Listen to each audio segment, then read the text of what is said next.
আপনারা সবসময় বলেন যে আমাদের পেস বোলিংটা অনেক ভালো।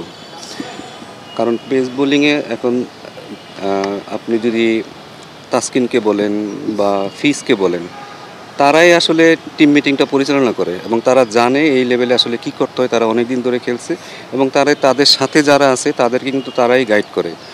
সো এটাই হচ্ছে আসলে একটা ভালো টিমের লক্ষণ যে আসলে একটা প্লেয়ারকে আরেকটা প্লেয়ারকে সামনের দিকে আগানোর জন্য চেষ্টা করতেছে। তো ওই কালচারটা আমরা বিল্ড করার চেষ্টা করতেছি।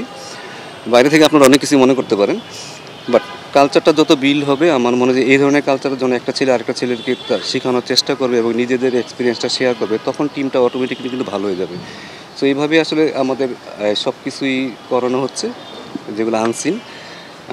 বাট আমি যেটা বললাম যে যখন প্লেয়াররা নিজেরাই বুঝতে পারবে যে প্রতিটা সিচুয়েশনে তার কী করতে হবে, তখন টিমটা অটোমেটিক্যালি কিন্তু ভালো রেজাল্ট করার চান্স বেশি থাকে।